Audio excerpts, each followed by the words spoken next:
안녕하세요.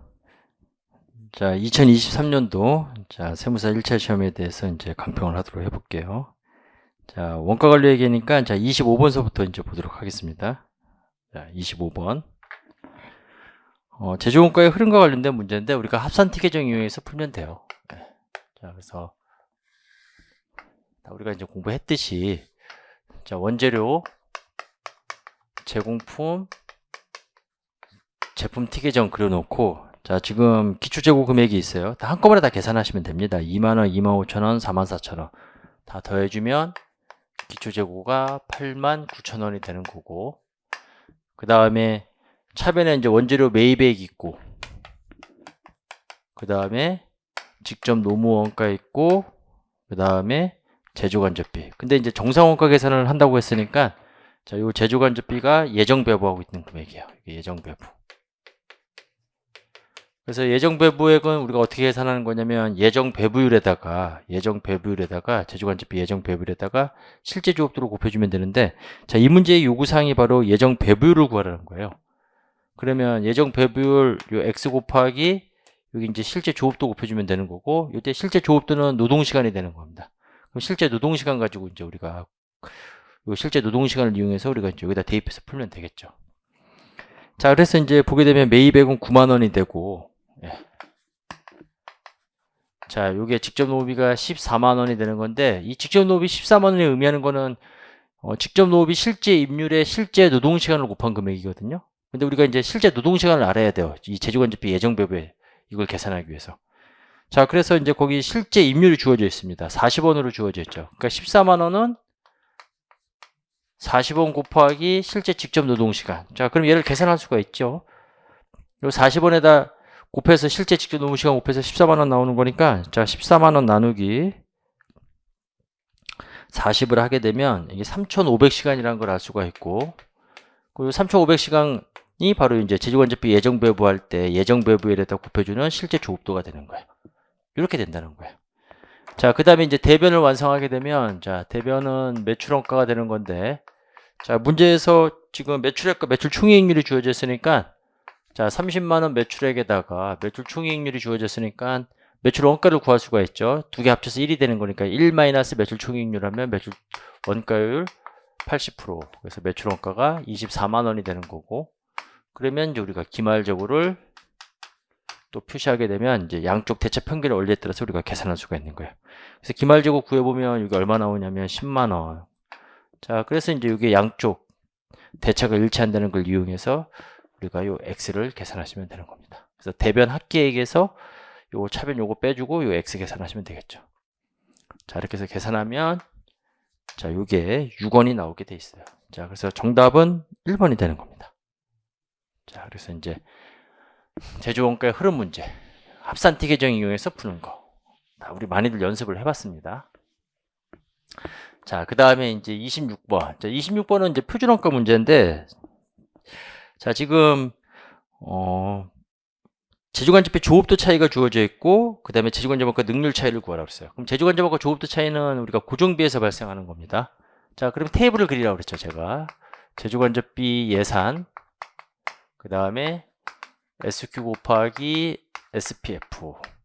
이게 이제 조업도 차이가 되는 거예요. 그래서 요 금액이 지금 11만원 불리하다 이렇게 나와 있어요. 이 조업도 차이가 11만원 불리한 차이. 그러면 예상 금액이 더 크다는 얘기예요. 예상 금액이 더 크다 그런 겁니다. 자, 그 다음에 이제 문제에서 구하라고 한 거는 제조간접원가에 대한 능률 차이인데, 그거는 변동제조간접비에서 발생하게 되는 거죠. AQ 곱하기 SPV, 그 다음에 SQ 곱하기 SPF 이렇게 되는 거예요. 그래서 이제 문제에서 요구사항은 요걸 구하라는 거예요.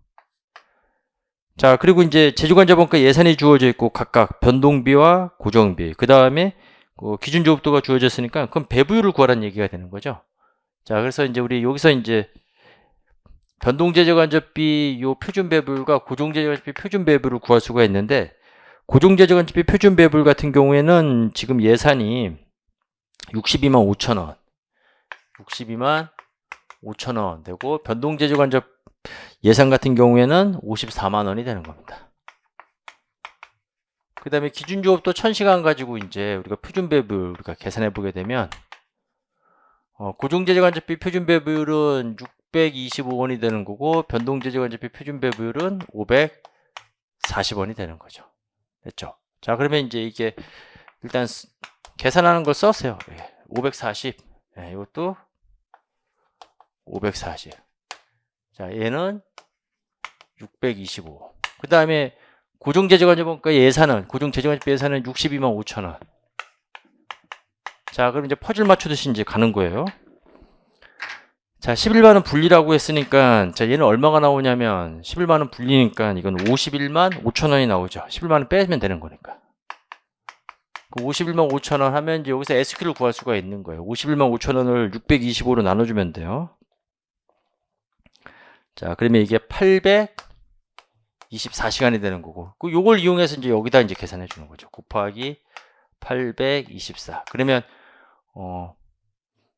변동제주관접비, 변동예산, 변동제비, 변동예산, SQ 곱하기 SPV가 824 곱하기, 그 다음에 540 해주게 되니까, 444960.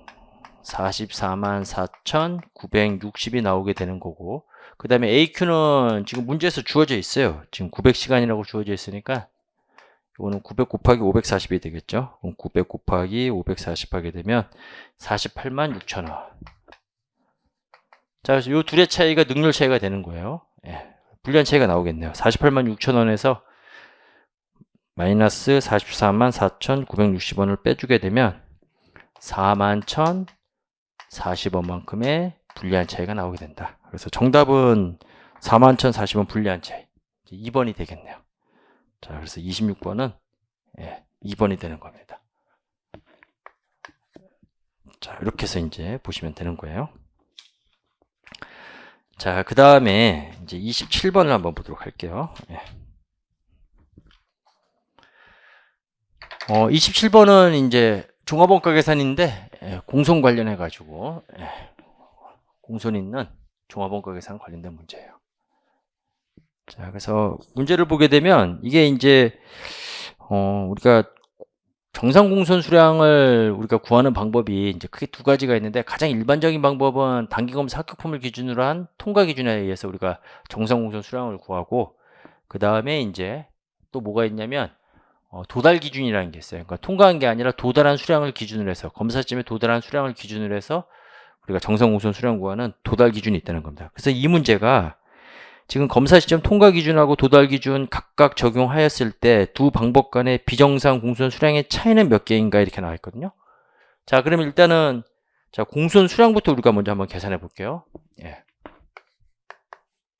그래서 제가 이제 종합원가 계산 문제가 나오면 일단은 제공품 T 계정을 먼저 제가 그리라고 그랬어요. 자, 그럼 이제 제공품 T 계정을 우리가 그려보면, 그러니까 이거는 뭐 공손 수량 구하는 거니까 평균법을 적용하든 선의선출법을 적용하든 정상과 비정상 공손 수량은 달라지지가 않습니다. 그래서 우리가 실제 물량 흐름에 따라서 이제 한번 그려보게 되면, 지금 기초가 지금 250개, 가공원가 완성도가 80% 이렇게 나왔어요. 자, 기초가 250개, 가공원가 완성도 80%가 났고, 그 다음에 단기 착수량은 1250개 이렇게 나왔습니다. 단기 착수량은 1250개. 자, 그럼 이제 완성. 그래서 지금 완성 수량은 문제상에서 지금 1210개 이렇게 나와 있죠? 완성은 1210개. 이게 뭐 선의선출법의 가정이면 뭐 이게 이제 기초하고 단기 착수 완성부 구분하는데, 지금 그게 중요한 게 아니에요. 지금 여기서는 이제 정상 공손 수량과 비정상 공손 수량 구하는 거니까 이제 일단은 그냥 물량 흐름만 파악해 보는 겁니다. 그 다음에 이제 기말 제공품 수량이 문제상에서 자 50개가 되는 거고, 자 완성도는 60%가 돼요. 50개 이게 60%. 자, 그러면 일단은 이제 우리가 공손 수량을 파악할 수가 있습니다. 공손 수량을 대차 수량을 통해서, 자 지금 차변에 1500개에서 지금 대변에 1210 마이너스 50 하게 되면 이제 공손 수량은 240이 돼요. 자, 이걸 이제 우리가 정상과 비정상 공손 수량으로 우리가 구분하는데, 자 이때 이 정상 공손 수량이 정상공선 허용률에 의해서 계산이 되는데, 자, 그때 정상공선 허용률을 적용할 때 정상공선 허용률이 지금 몇 프로라고 주어져 있냐면 지금 품질검사 40% 시점에서 통과한 수량의 통과 기준은 통과한 수량의 10%, 도달 기준은 도달한 수량의 10%가 되는 거예요. 일단은 이제 얘 완성도는 40%가 되는 겁니다. 그래서 이거에 이제 10%를 계산하는 건데, 자, 이게 이제 통과 수량을 기준으로 하는 경우하고 또는 도달 수량을 기준으로 했을 때 이때 비정상공선 수량의 차이를 구하라 이렇게 나왔습니다. 자, 그러면 이제 먼저 통과 수량을 기준으로 했을 때 검사 시점 통과 수량을 기준으로 했을 때 단기 검사 그 통과 수량을 기준으로 했을 때 자, 그러면 이제 요 왼쪽에 합이면 이제 1500개가 되는 거죠. 그럼 1500개에서 출발해서 단기 검사 합격품 검사 시점 통과 수량을 우리가 계산하시면 돼요. 그럼 어떻게 하면 되냐면 1500개에서 단계 검사 시점을 통과하지 못한 수량을 제외하면 나머지는 단계 검사 시점을 통과한 수량이 되겠죠. 그럼 일단 먼저 제외될 게 누가 있냐면 공선 수량은 제외가 돼요. 통과를 못했으니까. 그 다음에 이제 기초하고 기말을 판단하면 되는데 이 통과 여부는 자 완성도하고 검사 시점하고 이제 보시면 되는 거야. 기초의 완성도가 80%라는 얘기는 이거는 단계 통과한 게 아니라 검사 시점이 40%이기 때문에 전계 통과를 한 겁니다. 그러니까 걔는 빼줘야 되겠죠. 단기 검사 합격품이 아니잖아요. 자, 250개 빼주고. 자, 기말 같은 경우에는 검사 시점에 도래하지 못했을 경우에 차감을 시키면 되는 거야. 근데 이게 60%가 됐다는 거는 당연히 검사 시점 통과했다는 거죠. 그건 빼면 안 돼요. 그렇죠? 이게 만약에 30%면 빼줄지 모르겠지만. 자, 이렇게 해서 이제 통과한 수량을 기준으로 하게 되면 1500개에서 240 마이너스 250 이거에 10%가 되는 거다 하는 겁니다. 네. 자, 그러면 이제 정상공선 수량이 몇 개가 나오냐면 1500개에서 240 마이너스 250 곱하기 10%니까 이건 101개가 나와요. 자, 그럼 이제 통과 기준으로 했을 때는 이게 101개가 되는 거고, 그 다음에 비정상은 이게 합쳐서 240이니까, 자, 마이너스 240 해주면 139개가 되는 거죠. 자, 그 다음에 이제 두 번째, 도달 기준으로 하게 되면. 도달 기준으로 하게 되면 위에서 뭐만 차이가 나냐면, 자, 1500개에서 출발해서 이제 도달한 수량, 검사 시험에 도달한 수량을 기준으로 하기 때문에 공손을 빼주면 안 돼요. 왜냐하면 공손품도 통과는 못했지만 도달은 했거든요. 그럼 단계 도달한 수량을 기준해서 10%를 정상으로 보는 거니까 자 얘는 제외시키고 그 다음에 기초는 빼주는 거죠. 나머지는 다 똑같아요. 예. 기말은 빼면 안 되는 거고 도달하지 못했으니까 예.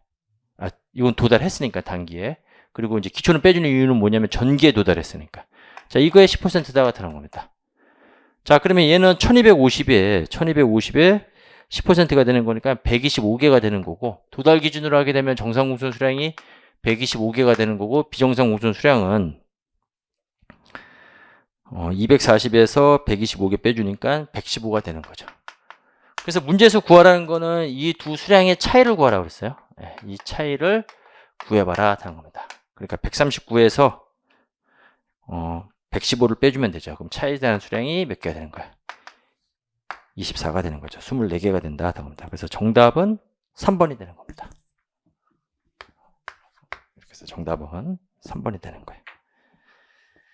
자, 그 다음에 이제 우리 28번을 보도록 하겠습니다.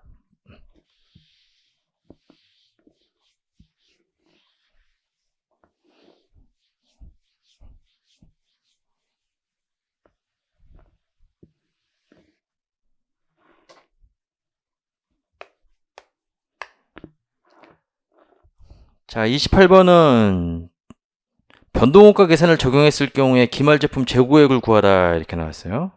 자, 그 다음에 2000X 1년초 설립되었고 그럼 제가 항상 제품 T 계정을 그리라고 그랬잖아요. 자, 그럼 2000X 1년도에 우리 제품 T 계정을 그려보게 되면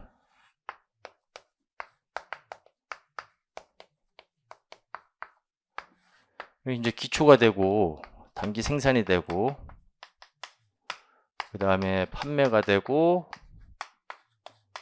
기말 이렇게 됐죠.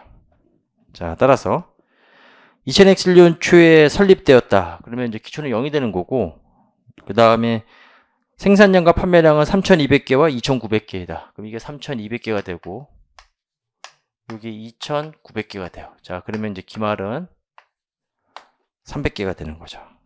됐죠? 네. 동기간 동안에 고중제조간접원가는 35만 8,400원이 발생하였고 고중판관비는 25만 원이 발생하였다. 전부원가 계산을 적용했을 경우에 기말 제품의 단위당 제품원가는 800원이다. 변동원가 계산을 적용했을 경우. 자, 그러면 이제 전부원가 계산을 적용했을 경우에 제품의 단위당 원가는 800원이 되는 거고, 그럼 변동원가 계산을 적용하게 되면 제품 한 단위당 원가는 이게 얼마가 될 거냐, 이제 이걸 고민해 보는 거죠. 그 다음에 이제 이걸 구한 다음에 여기다가 이제 기말재고 수량 구해주면 거기 나와 있는 기말제품 재고액을 구할 수가 있는 건데, 요 둘의 차이는 고중제조간접비에 대해서 얘는 제품원가에 포함시키지 않고 전부는 제품원가에 포함시킨다는 거예요. 그럼 여기에 지금 요 800원에 포함되어 있는 단위당 고중제조간접비를 빼주면, 요 800원에 포함되어 있는 단위당 고중제조간접비를 빼주면 그게 바로 뭐가 되는 거예요? 변동원가 계산에 의한 제품원가 계산이 되는 거죠. 변동제조원가로만 구성이 되어 있고 여기는 변동제조원가에 고중제조간접비에 단위당 원가를 우리가 포함시켰으니까. 그럼 이게 얼마가 되냐 하는 거야. 지금 고중제조간접비 발생액이 자, 문제상에서 언급되고 있는 게 35만 8,400원이거든요. 그럼 35만 8,400원 생산량으로 나눠주면 제품 한 단위에 포함되어 있는 단위당 고중제조간접비를 구할 수가 있겠죠. 자, 그래서 358400 나누기 3,200 해주게 되면 이게 112원이 되는 거예요. 자, 그러면 800원에 포함되어 있는 단위당 고중제조간접비 112원 뺀 나머지 요 단가가 변동원가 계산에 의한 단위당 원가가 되겠죠. 그럼 800 마이너스 자 112 해주게 되면 688원이 나오게 되는 거고, 그럼 기말 제품 재고액을 구하랬으니까 688원 단위당 원가에다가 곱하기 300을 해주면 돼요. 자, 그럼 688 곱하기 300 하게 되면 20만 6,400원이 변동원가 계산에 의한 기말 제품 재고액이 되는 거다. 합니다. 자, 그러면 답은 3번이네요. 3번의 답이죠. 자, 이렇게 해서 보시면 되는 겁니다.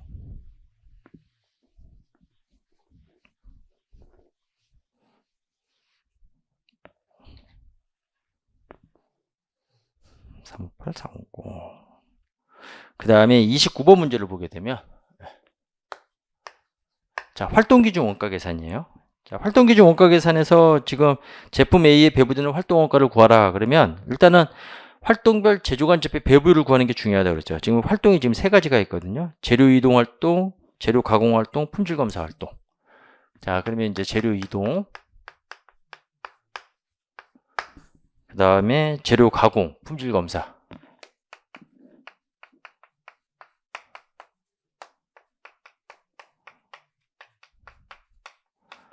자, 그럼 각각에 대한 원가, 우리가 이제 활동원가 직계액을 보게 되면 18만 9천원, 100만원, 18만 9천원, 그 다음에 100만원,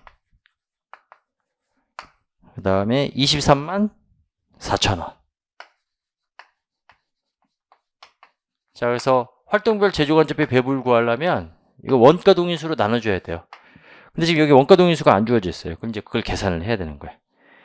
자, 지금 문제에서 뭐라고 언급이 되어 있냐면 제품 A와 B를 각각 1800개하고 3000개를 생산 판매하는데 배치로 생산되고 있으면 그 묶음별로 생산하고 있다는 거죠. 그리고 그 배치의 크기, 그 묶음의 크기는 각각 150개와 200개이다. 그럼 이걸 통해서 우리가 배치수를 우리가 계산할 수가 있어요. 그럼 제품 A 같은 경우에 배치수를 계산할 때 제품 A의 배치수는 지금 1800개인데 자, 배치의 크기로 나눠주면 되는 거죠. 그런데 배치의 크기가 지금 150개다 이렇게 했습니다. 그 다음에 제품 B의 배치수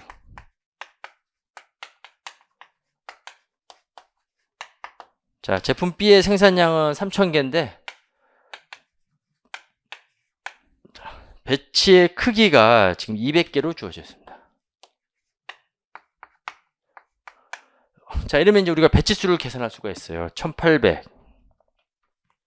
자, 나누기 150 하게 되면 12배치가 이루어지게 되고, 그 다음에 3000 나누기 150 하게 되면 20배치가 아니죠.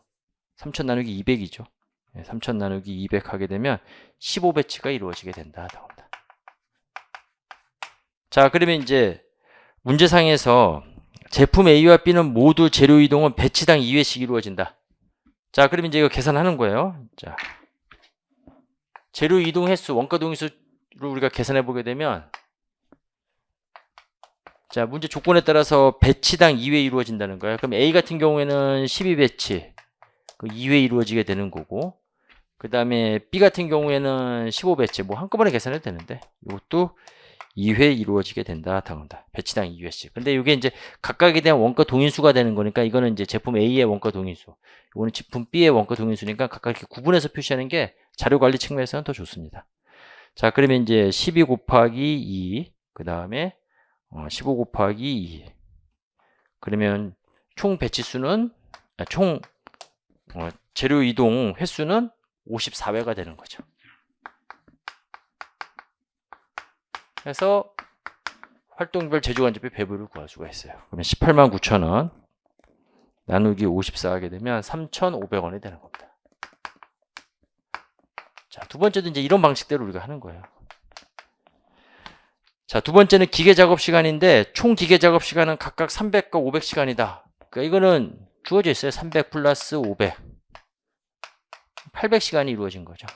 자, 그러면 800시간으로 800기계 시간으로 나눠줘서 시간당 배부를 구할 수가 있죠. 그럼 100만원 나누기 800 하게 되면 1250.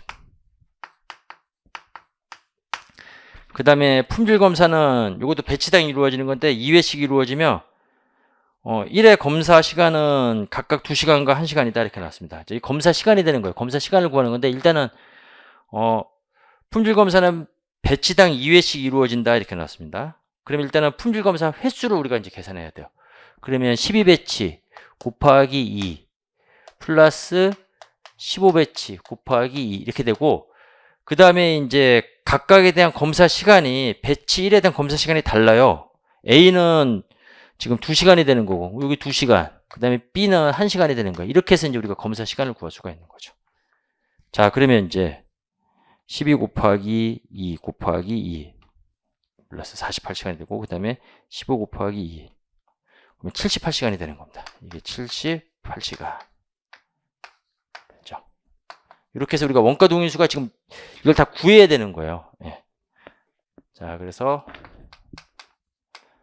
78시간. 그러면 이제 시간당, 자, 23만 4천원 나누기 78 해주게 되면 3,000원이 돼요. 자, 이렇게 해서 이제 우리가 활동별 제조간접비 배부를 구했고, 자, 문제상에서는 지금 제품 A에 배부되는 활동원가니까 지금 제품 A의 원가 동인수가 지금 여기에다 이렇게 정리가 되어 있잖아요. 예. 자, 그러면 이제 우리가 배부에다 곱해주면 되겠죠. 재료 이동은 3,500. 그 다음에 재료 이동 횟수는 24회 곱하기 24. 그 다음에 재료 가공, 시간당 1250. 그 다음에 A, 자, 몇 시간? 300시간. 그 다음에 검사 시간, 자, 3,000원. 그 다음에 검사 시간 보게 되면 48시간.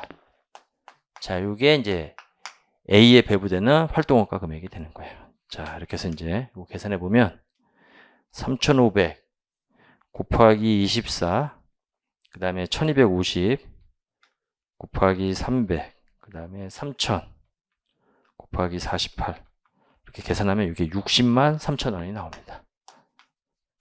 됐죠? 예. 뭐 어렵지는 않은데 시간이 꽤 걸리는 거예요. 요것 때문에 걸린 거죠. 원가 동인수 우리가 계산하는 것 때문에. 자, 이렇게 해서 정답은 4번이 되는 겁니다. 자, 이렇게 해서 이제 29번을 정리하시면 될 것 같네요.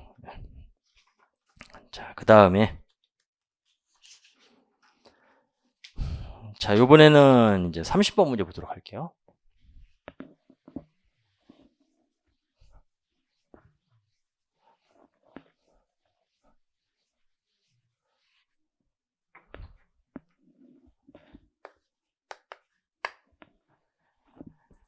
자, 30번 문제는 주식회사 세무는 제조관자본가를 직접 노무 시간당 160원씩 예정 배부하고 있다 이렇게 나왔습니다.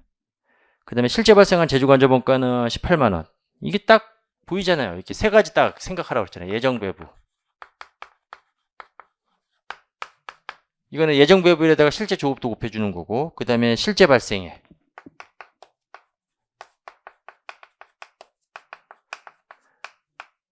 그럼 나머지는 이제 배부 차이. 이렇게 되는 거죠.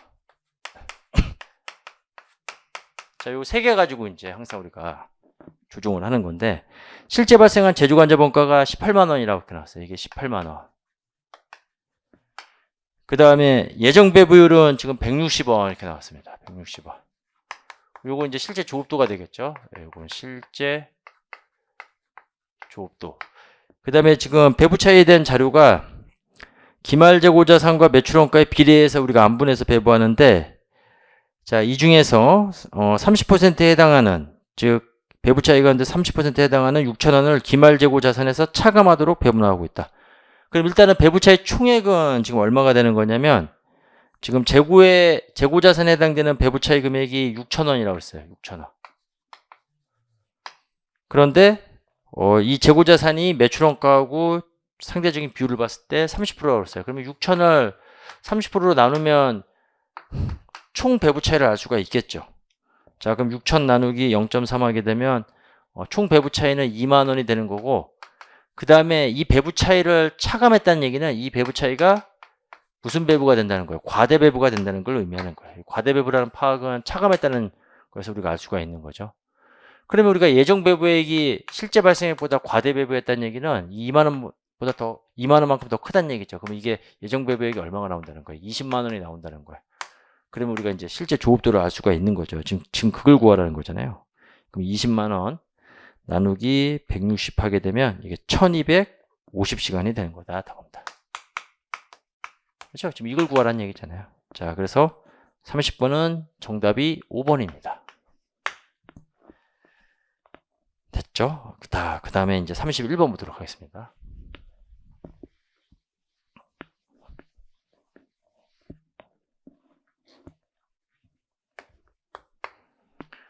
자, 31번 지금 보게 되면 개별원가 계산이에요. 부문별원가 계산. 절단공정과 조립공정을 거쳐서 지금 A, B가 지금 완성이 돼요. 일단 개별원가 계산이니까, 자, A와 B의 작업 원가표를 우리가 이제 작성을 통해서 원가를 계산하는 거죠. 직접 재료비, 직접 노후비, 그 다음에 제조간접비. 근데 제조간접비 부문별 원가 계산을 하고 있어요. 자, 지금 직접 노무 원가 실제 발생액은 3만원, 4만원 이렇게 되어 있고, 직접 노무 원가 실제 발생액, 그리고 직접 제품 A와 제품 B에 이제 실제 발생액은 이제 절단 공정과 조립 공정에서 발생액을 나타내는 거고, 그 다음에 A, B 직접 재료 원가는 2만원, 15,000원. 자, 요거는 이제 2만원 주어져 있으니까 추적해서 계산해 보니까 2만원, 15,000원 이렇게 되어 있고, 그 다음에 제조간접원가는 직접 노무 원가의 120%를 예정 배부하고 있다 이렇게 했습니다. 자, 그럼 직접 노무 원가를 구해야 되겠죠. 직접 노무 원가 구하면 우리가 제조간접비도 구할 수가 있어요. 왜냐면 직접 노무 원가의 120%니까 곱하기 1.2 해주면 된다는 거죠. 그러니까 이 문제의 핵심은 A, B의 직접 노무 원가를 우리가 계산하는 게 핵심이 되는 거예요. 자, 그럼 A 같은 경우에, 자, 부문별로 계산하는 건데, 지금 절단 공정과 조립 공정을 다 거쳐서 지나가요. 그러면 절단 공정에서의 실제 임률은 얼마가 되냐면, 일단 임률부터 우리가 계산해 보면, 절단 공정에서의 실제 발생액이 3만 원이 되는 거고, 자, 그 다음에 거기 실제 직접 노무 시간이 2,000시간이 되는 거잖아요. 그럼 이게 절단 공정에서의 실제 임률이 되는 거죠. 3만 원 나누기 2,000 하게 되면 이게 15원이 되는 거고, 그 다음에 이제 조립공정에서의 실제 임률을 계산해 보면 4만원 나누기 지금 600과 200시간이니까 800시간이 되는 거죠.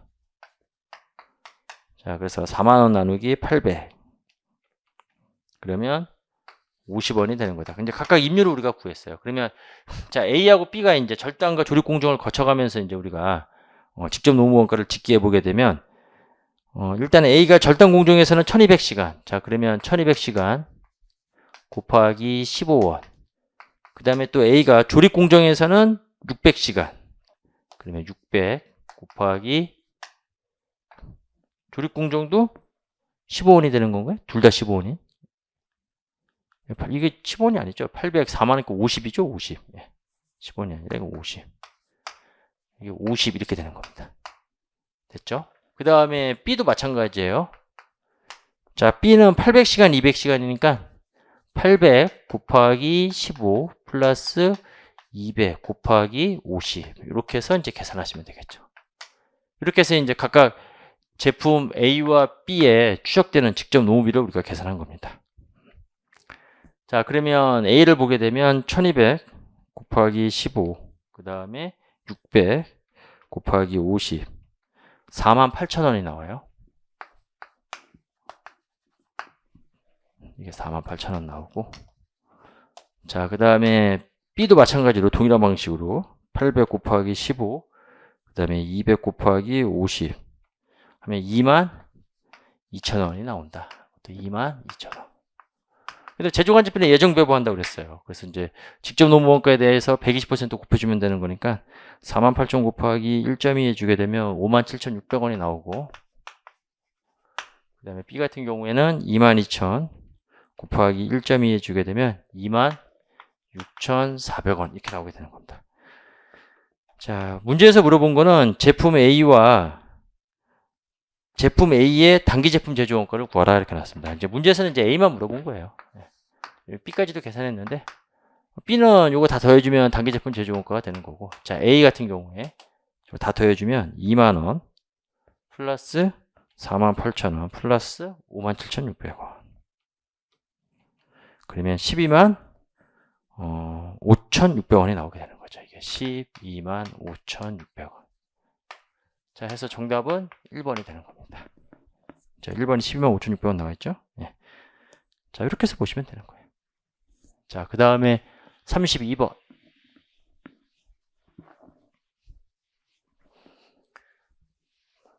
자, 32번은 결합원가 계산 문제가 되는 거예요. 자, 결합 흐름도를 그리라고 그랬죠. 그래서 지금 보게 되면 제품 A, B가 있고 부산물 C가 있습니다. 자, 그럼 거기까지 흐름도 그려보면 결합 공정을 통해서 분리점에서 연산품 A, 연산품 B, 그 다음에 부산물 C, 부산물은 이제 세모로 이렇게. 그 다음에 이 중에서 이제 A하고 C는 추가 가공 없고 B에 대해서는 이거 판매 가능 상태로 만들기 위해서 추가 가공을 해요. 자, 해서 이제 추가 가공 원가는 11,000원이 발생하게 되는 거고, 여기 11,000원. 그 다음에 최종 제품의 생산량과 판매 가격을 제가 표시하라고 그랬죠. 자, 그러면 생산량은 1350kg. 1350kg A. 자, B는 550g. C는 300g이 되는 거예요. 300kg. 550kg. kg 있죠? 예, 그 다음에 C는 300kg. 그 다음에 이제 단위당 판매 가격 했는데 100원, 320원.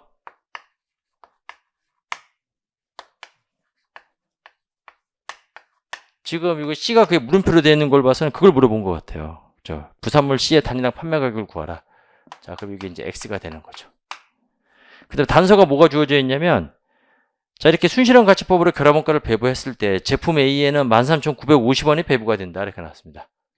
그래서 요 제품 A에 배부되는 결합원가가 13,950원이 이게 배부가 된다 당합니다. 됐죠? 그 다음에 결합원가는 31,960원이 발생했다. 결합원가는 31,960원이 발생했다. 지금 이런 상태에 이런 상태. 그리고 이제 부산물에 대한 회계처리 이제 주어져 있는데, 물론 부산물에 대한 회계처리는 무조건 생산기준법으로 나오죠. 그래서 생산기준법으로 회계처리해야 한다 당합니다.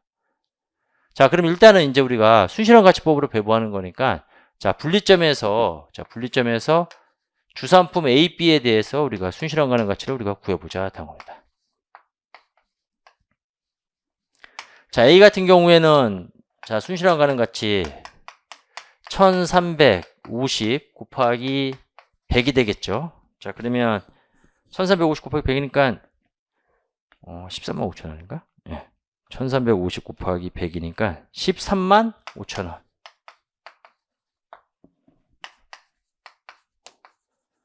자, 그 다음에 B의 순실현 가능 가치는 추가 공하죠. 550 곱하기 320에 추가 공원가 11,000원 빼서 계산하는 거예요. 자, 그러면 550 곱하기 320 마이너스 11,000원 하게 되면 165,000원 135,000원 165,000원. 자, 이렇게 해서 순실현가능 가치 구해보면 30만원이 되는 거예요. 각각에 대한 순실현가능 가치 비율 보면 135,000원 나누기 30만원 하게 되면 이게 0.45. 그럼 얘는 0.55가 되는 거죠. 자, 그러면 이제 식을 세우는 거죠. 자, 생산기준법에 의해서 우리가 결합원가를 배부하게 되면 일단은 부산물의 순실현가능 가치만큼 결합원가에서 차감을 시켜요. 자, 그러면 이제 부산물의 순실현가능 가치만큼 결합원가 차감한 금액이 얼마가 되냐면 31,960원에서 부산물의 순실현가능 가치 300x. 이게 이제 부산물의 순실현가능 가치 차감한 후에 주산품에 배부될 결합원가인데, 이거 순실현가능 가치로 우리가 배부하는데 A에 배분되는 비율이 몇 %가 되냐면 45%가 되는 거죠. 그럼 이 금액의 45%가 A에 배분되는 결합원가인데 그게 얼마로 주어져 있어요? 13,950원으로 주어져 있죠. 자, 그래 놓고 이제 이 식을 전개하면 돼요. 그래서 X를 구하는 요 식을 우리가 계산해 보게 되면 13,950 나누기 0.45 그 다음에 마이너스 31,960 그 다음에 나누기 300 하게 되면 요 X가 3.2원이 나오게 되는 겁니다. 자, 따라서 이제 판매 가격이 3.2원이 되는 거예요. 자, 2번이 있네요. 정답은 2번이 되는 겁니다. 아시겠죠? 자, 이렇게 해서 32번 문제 정리하시면 되고, 자, 그 다음에 33번 문제.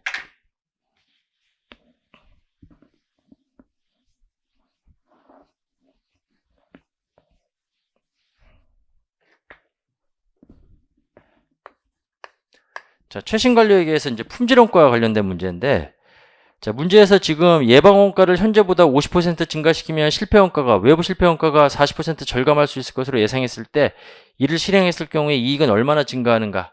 그러면 일단은 거기 주어져 있는 원가 중에서 이제 우리가 예방원가하고 그 다음에 외부 실패원가를 우리가 먼저 계산을 해야 되겠죠. 이제 문제에서는 예방원가, 평가원가, 외부 실패원가, 내부 실패원가 이렇게 주어져 있을 거라는 거예요. 이거 구분하는 거예요. 자, 그럼 먼저 예방원가 보게 되면, 자, 공손품 제작업은 내부 실패원가가 되고 납품업체 평가하는 게 예방원가가 되는 거죠. 납품업체 평가하는 거 예방원가. 그 다음에 불량품 폐기 내부 실패원가가 되는 거고, 완제품 검사는 평가원가가 되는 거고, 보증수리원가는 외부 실패는 이제 고객한테 갖다 오는 거거든요. 자, 그럼 2,000원 요거 외부 실패원가가 되는 거고, 반품 제작업, 반품 고객한테 갖다 온 거죠. 자, 그래서 외부 실패원가 1,000원. 품질 교육 훈련 예방원가에 해당이 되겠죠. 자, 그럼 요거 1,000원. 제공품 검사 평가원가. 자, 그래서 예방원가는 1,500원이 되는 거고, 그 다음에 외부 실패원가는 지금 3,000원이 되는 거야. 자, 그럼 문제에서는, 자, 예방원가를 50% 증가시키면, 자, 그러면 이제 1,500 곱하기 0.5. 이거 원가가 나가는 거니까 마이너스로 해주면 되고, 대신 외부 실패원가가 감소하게 되니까 이거 원가 절감분이니까 플러스로 해주면 되겠죠. 이거는 0.4가 되는 거죠. 자, 그러면 여기서 마이너스 750에 그 다음에 1200이 증가하는 거니까 1200 마이너스 750 하게 되면 플러스 450이 되는 거죠.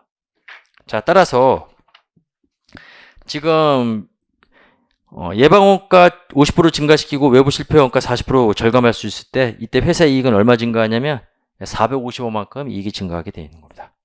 정답은 2번이 되는 거죠. 그렇죠? 네, 이렇게 해서 이제 최신관리액에서 이제 품질원가. 네. 최신관리액에서 제가 나오는 거는 품질원가, 균형성과표, 제약이론 이렇게 나온다고 그랬는데 지금 두 문제가 나왔어요. 계산 문제로. 그래서 품질원가 문제하고 그 다음에 제약이론 문제가 나왔습니다. 네. 자, 그 다음에 34번 문제가 되는 거예요. CBP 분석 문제인데, 일단 CBP 분석 문제는 이거 비선형 함수의 CBP 분석인데, 지금 제품의 이제 판매량이 1단위하고 그 다음에 1000단위, 그 다음에 1단위에서 2000단위에서 지금 고정원가가 달라져요. 자, 그러면 조업도가 관련 범위 1000단위, 예, 그 다음에 1001단위에서 2000단위.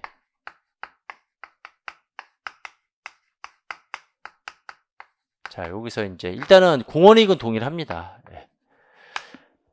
공원이익은 둘 다 우리가 동일하게 되는데, 자, 공원이익은 지금 얼마가 되냐면 판매 가격 100원이고 단위당 변동원가 60원이니까 관련 범위 내에서 공원이익은 40이 돼요.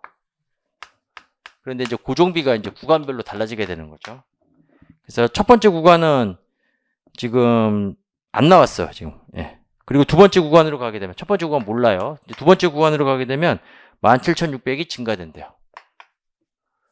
그럼 첫 번째 구간의 고정원가에서 플러스 17,600 이렇게 주면 되는 거죠. 자, 손익분기점이 지금 각각 구간에서 발생하게 되는데, 자, 첫 번째 구간에서는 지금 손익분기점이 860단일 경우에 두 번째 구간은 몇 단위냐가 되는 겁니다. 이때 860단일 때 지금 이걸 구하라는 거예요. 그럼 일단은 얘를 알아야 되거든요. 첫 번째 구간에서의 우리 이제 그 고정비를 알아야 되는데, 손익분기점 나오면 제가 무조건 3번 공식 생각하라고 그랬죠. 3번 공식이 뭐였어요? 공원이 곱하기 손익분기 수량은 고정비하고 일치가 된다. 이게 첫 번째 구간에서의 고정비가 되는 거예요. 자, 그러면 이제 40 곱하기 860 하게 되면 이게 34,400원이 되는 거죠. 34,400원. 자, 그럼 두 번째 구간에서는 고정비가 얼마가 되는 거냐면 34,400원, 34,400원 플러스 17,600원, 52,000원이 되는 거야. 자, 그러면 손익분기 수량은 52,000을 40원으로 나눠주면 되겠죠. 네. 그래서 52,000 나누기 40 하게 되니까 몇 단위? 1300단위. 물론 이게 손익분기점이 되기 위해서는 이 구간에 속해 있어야 되는 겁니다. 자, 그래서 답은 1300단위가 되는 거예요. 자, 그럼 정답은 4번이 되는 거다. 됐죠? 네. 자, 그 다음에 35번.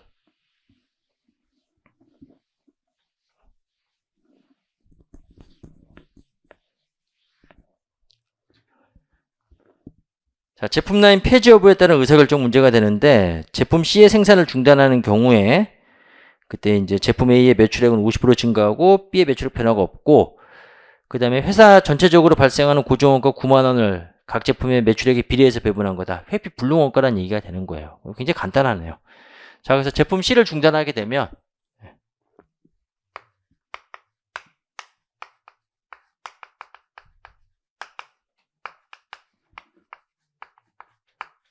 자, 일단 제품 C에서의 공원이익이 이제 발생하지 않겠죠. 그럼 공원이익 감소분이 얼마가 되는 거냐면, 지금 제품 C를 보게 되면 매출액이 15만원, 변동원가 13만원이고 공원이익이 지금 2만원이잖아요.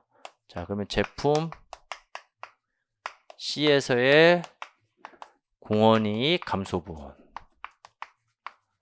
해서 여기 2만원 마이너스가 되는 거죠. 이익이 감소하는 거니까. 자, 그 다음에 회피가능 고정원가는 없고, 이제 어디에 영향을 미치냐면 제품 A의 매출액이 증가한다고 그랬으니까 제품 A의 공원이익이 증가하게 되는 거죠. 그래서 제품 A의 공원이익이 증가가 되는 거다.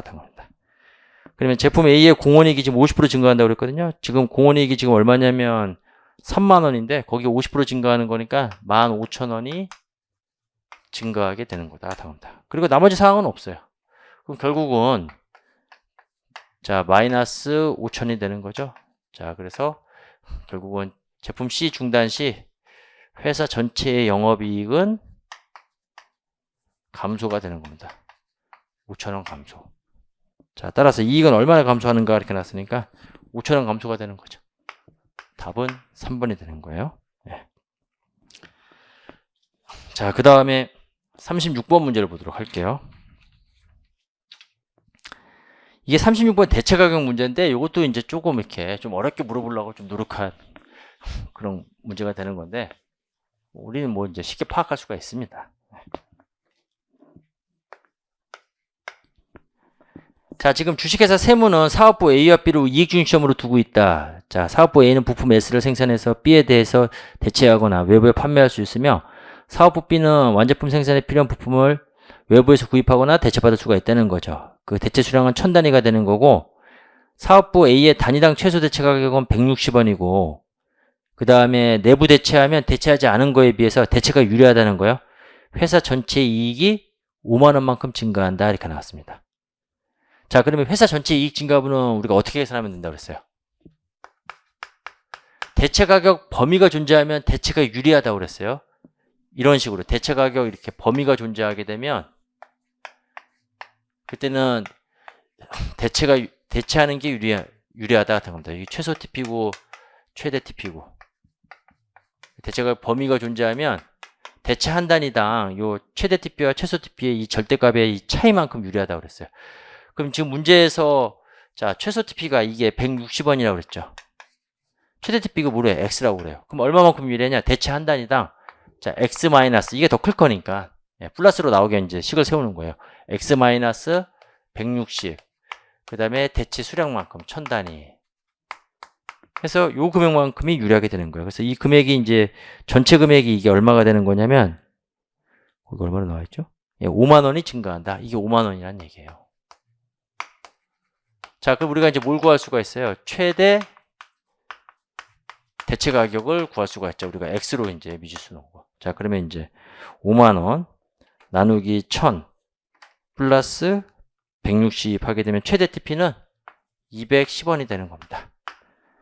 그래서 지금 문제에서 최대 대체 가격 M이라고 한 게 이게 210원이 되는 거고 그 다음에 2는 뭐냐면 두 사업부가 균등하게 나눌 수 있는 이익을 균등하게 나눌 수 있는 대체 가격의 합을 구하라 그럽니다.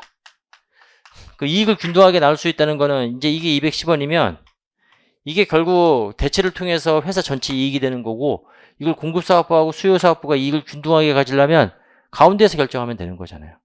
자, 그러면 이제 160 플러스 120 나누기 2 해주면 되겠죠. 자, 그러면 160 플러스 120 나누기 2 해주게 되면 140이 되는 거죠. 그래서 이 값이 140이 되는 거예요. 두 개를 더한 값이다 이렇게 났습니다. 350이 되는 거죠. 자, 그래서 이제 350을 고르면 되는 거야. 응? 350이 없네? 이게 달라지는구나. 이게 160이고 120이 아니죠? 이 120이 아니 210이죠? 네. 이걸 쓸 수 있네. 210. 자, 그럼 이제 160에다가 160 플러스 210 나누기 2 해주면 이게 185가 돼요. 그렇죠? 이게 185다. 그럼 210에다가 185를 더해주면 돼요. 자, 그러면 395가 되는 겁니다. 자, 그래서 답은 395가 되는 거예요. 5번이네요. 5번에 395가 있죠. 예. 지금 요 최대 TP가 210이죠. 그래서 이제 이익을 공급사업부 이익, 수요사업부 이익 서로 균등하게 맞추려면 요 중간값이 돼야 되는 거죠. 그래서 160 플러스 210 나누기 2 이렇게 해주면 되는 겁니다. 그래서 M은 210, E는 185. 그래서 답은 5번. 자, 이렇게 해서 보시면 되고. 자, 그 다음에 37번 문제.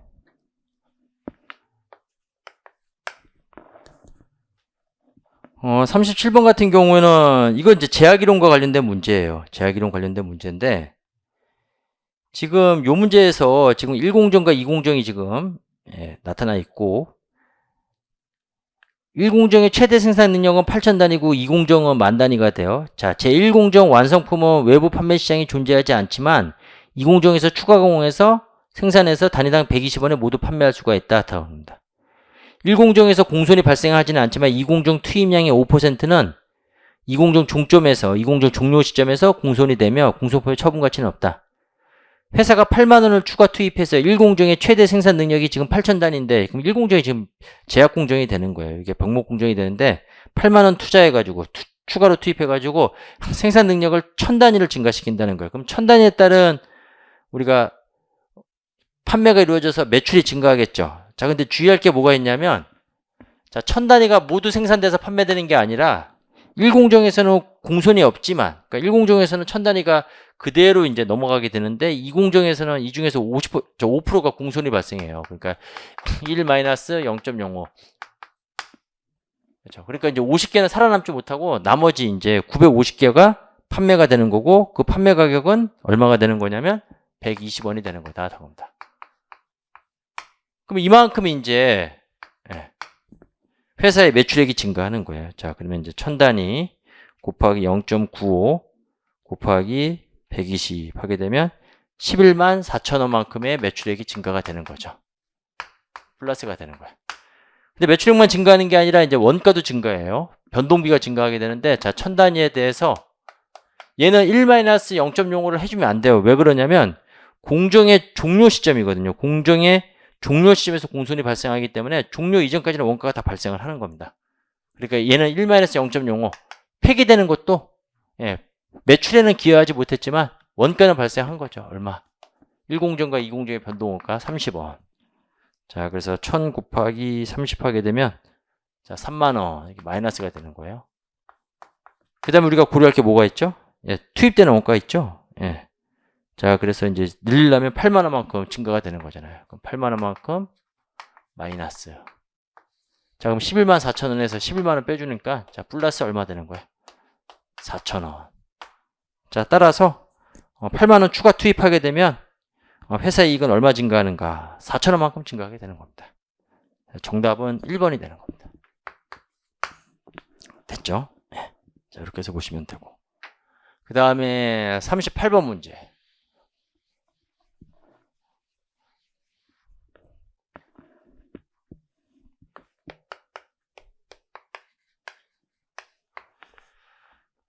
불확실성화에서의 이제 의사결정 문제가 되는 건데, 완전 정보의 기대 가치가 지금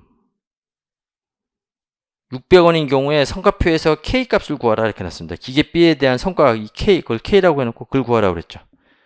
자, 그러면 우리가 각각에 대한 정보, 기존 정보 하에서의 각각에 대한 우리가 이제 기대값을 구해보면, 자, 먼저 기계 A를 선택하게 되면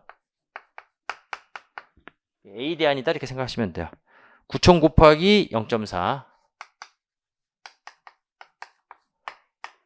그 다음에 플러스 1000 곱하기 0.6이 되는 거죠. 그러면 4936 3600에 600이니까 기계 A를 우리가 선택하게 되면, 그 대안을 선택하게 되면 예상되는 기대값이 4200원이 되는 거고, B를 선택하게 되면 자, 요거는 7000 곱하기 0.4 자, 그러면 7428이죠. 2800 7000 곱하기 0.4 그 다음에 플러스, 그 다음에 이제 몰라요. 그 기대값을. 자, 그럼 K라고 갖고 0.6K가 되는 거죠. 그러면 이제 이게 더 클지 이거 더 클지 몰라요. K값을 알 수가 없으니까. 근데 아무튼 이게 기존 정보의 하에서의 기대 가치가 되는 거고, 만약에 정보 없이 내가 대안을 선택한다라고 하면 이 각각에 대한 A 대안과 B 대안의 기대값 중에서 큰 거 선택하면 되는 거예요. 근데 이게 지금 누가 큰지 지금 아직 모르고 있습니다.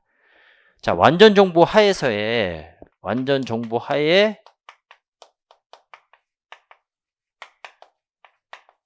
기대 가치를 우리가 구해보자 합니다. 자, 그럼 완전 정보 하에서의 기대 가치는 호황일 때는 기계 A를 선택하면 돼요. 자, 그러면 이제 9000 곱하기 0.4가 되는 거고, 그 다음에 불황일 때는 자, 거기 뭐라고 나와있냐면 기계 A의 기대이익이 기대 B의 기대이익보다 더 크다라고 나왔어요. 그럼 기계 A의 기대이익이 기대 B보다 더 크다니까. 그럼 기존 정보에서는 얘를 선택한다는 거죠. 그렇죠? 자, 그래서 호황일 때는 기계 A 이익이 더 크고 불황일 때는 기계 B의 이익이 더 크다. 지금 여기서 이익이 더 크다로 나와 있네요. 자, 그러면 이제 기계 B의 이익이 더 큰 거니까 자, 얘는 0.6 곱하기 K 이렇게 되는 거죠. 이게 완전 정보의 기대가치예요. 그럼 완전 정보의 기대가치는 요놈에서 요놈을 빼주면 되는 거예요. 이게 더 크다고 그랬으니까. 그러니까 기존 정보가 없을 경우는 얘를 선택했거든요. 정보가 있으면 그때는 이제 정보를 통해 가지고 이제 가장 최적의 이제 의사결정을 하게 되면 기대값이 이렇게 되는 거예요. 그럼 정보의 기대가치는 완전 정보 하의 기대가치에서 즉 요 3600 플러스 0.6K 마이너스 4200 해서 이게 얼마 나온다? 600이 나온다. 당합니다. 자, 그럼 요거 계산해 보게 되면 3600 마이너스 4200 하게 되면 마이너스 600이 1200이 되는 거죠. 그러면 1200 나누기 0.6 하게 되면 K 값은 2000이 되는 거다. 당합니다. 자, 그래서 이제 K 값이 2000이 나오게 되는 거예요. 정답은 2번이 되는 거죠. 자, 이렇게 해서 푸시면 되는 겁니다. 자, 그 다음에 39번 문제를 보도록 할게요.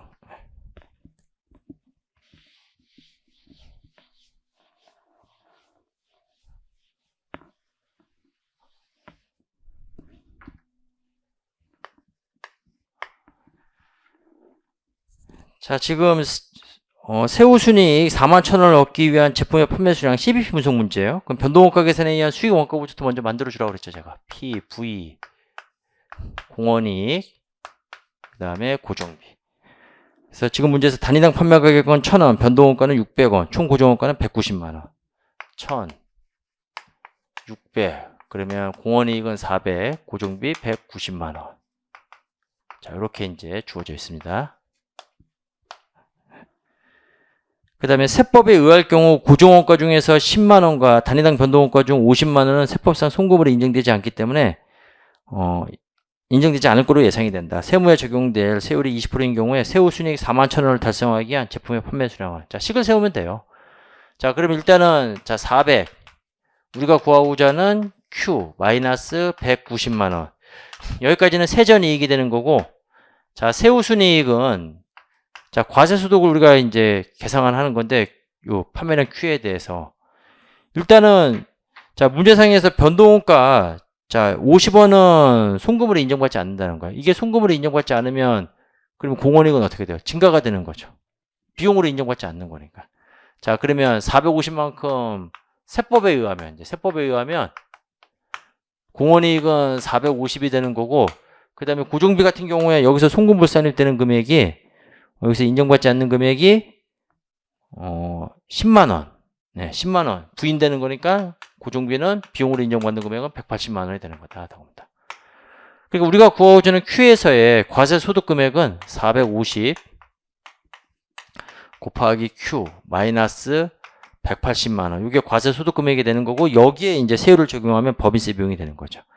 이게 0.2다. 당합니다. 이렇게 해서 이제 우리가 세후 순이익을 구하는데 이 세후 순이익이 얼마 나오는 41,000원 나오는 Q를 계산하시면 되는 겁니다. 그래서 식을 이렇게 세우시면 되는 거예요. 그래서 이걸 전개해서 Q를 구해보면 이게 몇 단위가 나온다? 5,100단위가 나온다. 여기 이제 핵심은 바로 요 놈이죠. 요 놈. 네. 문제 조건에 따라 가지고 법인세 비용 계산하는 거. 자, 5,100단위니까 정답은 5번이 되는 겁니다. 자, 그 다음에 이제 마지막 문제 보도록 할게요. 이것도 손익분기 분석 문제가 되는 건데, 마지막 문제도. 변동원가 계산에 의한 CBP 분석과 전부원가 계산에 의한 CBP 분석. 해서 변동원가 계산에 의한 손익분기점 판매량과 전부원가 계산에 의한 손익분기점 판매량 구해서 그 차이를 구하라 이렇게 나왔습니다. 자, 그러면 자, 마찬가지로 자, 변동원가 계산에 의한 수익원가 구조 파악해 놓고 이제 문제 풀면 돼요. 자, 그러면 1,000원이고 그 다음에 거기 변동원가가 지금 직접 재료원가, 직접 노무원가 이 두 가지만 변동원가고 나머지는 다 고정비가 되는 거예요. 그 280, 320이니까 600이죠. 그럼 1,000원. 자, 600. 그럼 공원이익은 400이 되는 거고 고정제조간접비, 고정판관비 이거 다 합치면 20, 30이니까 50만 원이 되는 거예요.